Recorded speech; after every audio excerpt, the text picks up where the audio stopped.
ഇനി നല്ലൊരു ന്യായം. ഞാൻ ഇന്നലെ ഒരു ഒരു മനുഷ്യന്റെ പ്രസംഗം കേട്ടു. പാവം എന്ന് പറഞ്ഞ് അദ്ദേഹത്തിന് വിവരമില്ലാത്തതുകൊണ്ടാണ്. പഠിച്ചവൻ സന്മാർഗം കാണിച്ചു കൊടുക്കട്ടെ. ഒറ്റ കാര്യം വളരെ കൃത്യമായി ഞാൻ പറഞ്ഞേക്കാം. സക്കാത്ത് സംഘടിതമായി തന്നെ നിർവഹിക്കുന്ന ഏറ്റവും തെളിവ്, നമസ്കാരം സുന്നത്ത് സംഘടിതമല്ല, നോമ്പിന്റെ സുന്നത്ത് സംഘടിതമല്ല, ഒറ്റയ്ക്ക് നിർവഹിക്കാം. ഹജ്ജിന്റെ സുന്നത്ത് സംഘടിതമല്ല, പോയി ഒറ്റയ്ക്ക് ഏത് സമയത്ത് ഉംറ ചെയ്യാം. ഫറളെല്ലാം സംഘടിതമാണ്. ഫറളെല്ലാം സംഘടിതമാണ്. ഫറള് നമസ്കാരം ജമാഅത്ത് ഒരു നാട്ടിൽ നടന്നില്ലെങ്കിൽ കുറ്റക്കാരാ. സംഘടിതമായിട്ട് ഫറള് നമസ്കാരം നടക്കണം. ഫറളായ നോമ്പ് സംഘടിതമായിട്ട് ഒരേ സമയത്ത് ലോകം മുഴുവൻ വിശ്വാസികളും ഒരേ സമയത്ത് സംഘടിതമായി നിർവഹിക്കണം. സംഘടിതമായ ഹജ്ജ് ഒരു പ്രത്യേക സമയത്ത് നിർബന്ധമായിട്ട് നിർവഹിക്കണം. ഫറളായ സക്കാത്ത് സംഘടിതമായി തന്നെ നിർവഹിക്കണം, സുന്നത്തിന് വേണ്ട. അതിന് ആർക്കാ തർക്കമുള്ളേ? അപ്പൊ അതുകൊണ്ട് ഈ വാദമുഖങ്ങൾക്കൊന്നും സ്ഥാനമില്ല. അതുകൊണ്ടാണ് ഇവിടെ സംഘടിത സക്കാത്ത് അനാവശ്യമാണെന്ന് പോലും പറയുന്ന ചില ആളുകൾ നമുക്കിടയിലുണ്ട്, പണ്ഡിതന്മാരുണ്ട്. അതിനെല്ലാം ആ അഭിപ്രായങ്ങളൊക്കെ നിലനിൽക്കുമ്പോഴും ഇത്തരം സംരംഭങ്ങൾ പ്രോത്സാഹിപ്പിക്കപ്പെടേണ്ടതാണ്. ഫറളായ എല്ലാ ഇബാദത്തും ഇസ്ലാം സംഘടിതമായി മാത്രമേ നടത്താൻ അനുവദിക്കുന്നുള്ളൂ എന്ന് വളരെ കൃത്യമായി നമുക്ക് ബോധ്യപ്പെട്ടാൽ ഇതിൽ സംശയമൊന്നും ഉണ്ടാവില്ല. അദ്ദേഹം പറയാണ് ഫറളൊക്കെ സംഘടിതമായിട്ടാണ്, സുന്നത്ത് വേണമെങ്കിൽ സംഘടിതമായിട്ട് വേണ്ട. അപ്പൊ ഏതോ ഒരു കുട്ടി അതിന് കമന്റ് ഇട്ടു, അപ്പൊ ഫറള് കുളിയും സംഘടിതമായിട്ടാണോ? അപ്പൊ എന്ത് വേണ്ടിയൊരു ഇയാള് ചിലപ്പോ സുബഹിന്റെ മുമ്പ് പുറത്തിറങ്ങിയിട്ട് എല്ലാരെയും കൂട്ടിക്കൊണ്ടിരുന്നു. ഫറള് കുളിയല്ലേ അല്ലേ? ഒരു കാര്യം പറയാം, ഇവരില്ലാത്ത മതം പറയാൻ നടക്കണം. നബി സല്ലല്ലാഹു അലൈഹി വസല്ലം തങ്ങൾ എന്ത് പറഞ്ഞു? അതെ, ഒരു മുജ്തഹിദും ഇമാമും ഇല്ലാത്തൊരു കാലം വരും. ഉലമാക്കൾ ആലിമീങ്ങളൊക്കെ മരിച്ചു പോകും. അങ്ങനെ മുജ്തഹിദുകളായ ഇമാമിങ്ങൾ ഇല്ലാത്തൊരു കാലം വരും.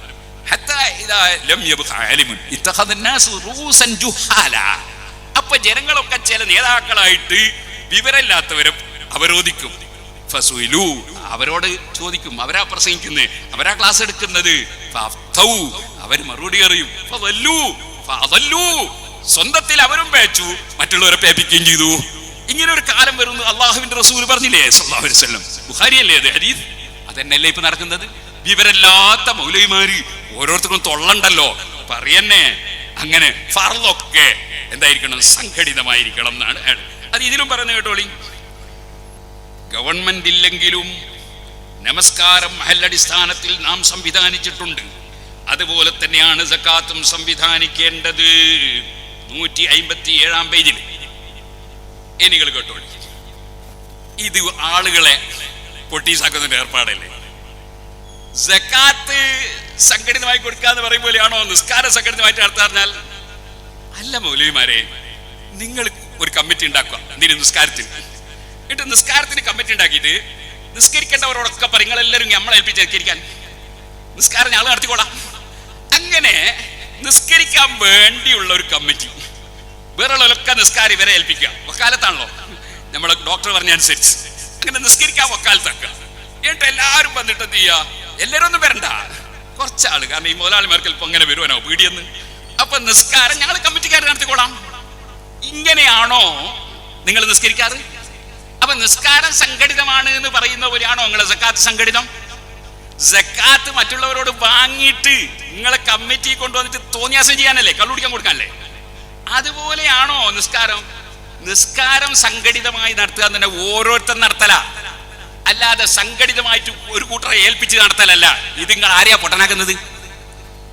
ഇവിടെ ജനങ്ങൾക്കൊന്നും ബുദ്ധിയില്ലേ? അപ്പോ നിസ്കാരം ഇവിടെ സംഘടിതമായി നടത്തുക എന്ന് പറഞ്ഞാൽ ജമാഅത്തായിട്ട് നിസ്കരിക്കുന്ന ആളുകൾ ഓരോരുത്തർ നിസ്കരിക്കല. അതുപോലെ നിങ്ങൾ ഒരു നാട്ടിലുള്ള 10 മുതലാളിമാര് അവരെ സക്കാത്തും കൊണ്ട് വന്ന് ഓരോരുത്തരങ്ങ് കൊടുക്കുകയാണ്. എന്താ കുഴപ്പം? ഇനി അതിനൊരു ഇമാമ് വേണോ? അതിനൊരു ഇമാമൊന്നും വേണ്ട.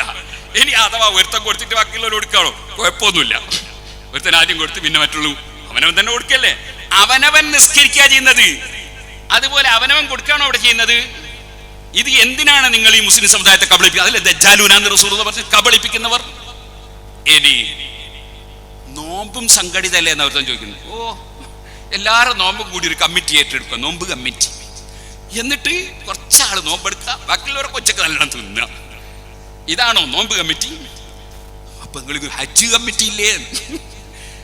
സെക്യൂരിറ്റി കമ്മിറ്റി എന്നാൽ ഹജ്ജ് ചെയ്യാനുള്ള കമ്മിറ്റിയാ. ഹജ്ജ് ചെയ്യാൻ പോകുന്നവർക്ക് സൗകര്യം ചെയ്യാനുള്ള കമ്മിറ്റിയാണ്. അതിനിപ്പോ ഇവിടെ കുഴപ്പമോ?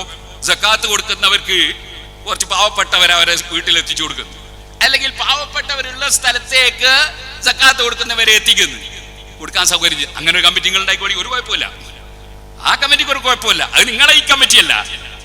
അങ്ങനെ ഒരു കമ്മിറ്റി ഉണ്ടാക്കിയാൽ ഇവിടെ ഒരു കുഴപ്പവും ഇല്ല. സക്കാത്ത് കൊടുക്കാനുള്ള സൗകര്യം ചെയ്യുന്ന കമ്മിറ്റി അല്ല, ഹജ്ജ് ചെയ്യുന്ന കമ്മിറ്റിയല്ല. നിങ്ങളത് അങ്ങനല്ല. നിങ്ങൾ സക്കാത്ത് കിട്ടേണ്ടവർക്ക് കിട്ടാതെ ബൈക്കിന്ന് പിടിക്കുകയാണ്. ബൈക്കിന്ന് പിടിച്ചിട്ട് നിങ്ങൾ കൊണ്ടുപോയിട്ട് കള്ളുടിക്കാൻ കൊടുക്കാന്ന് ഞങ്ങൾ പറയുന്നത്. ഇതാണോ ഇസ്ലാം? ഇതാണോ ഇസ്ലാം? ഇതിന് ഒരാള് പാവം, അദ്ദേഹം പറഞ്ഞ ന്യായാണ്. ഫർളൊക്കെ എന്താണ്? സംഘടിതായിട്ടാണ്. സുന്നത്തി നമുക്ക് എന്ത് ചെയ്യാ? അല്ലാതെ നടത്താൻ നല്ല വിവരമുള്ള മഹാൻ തന്നെ.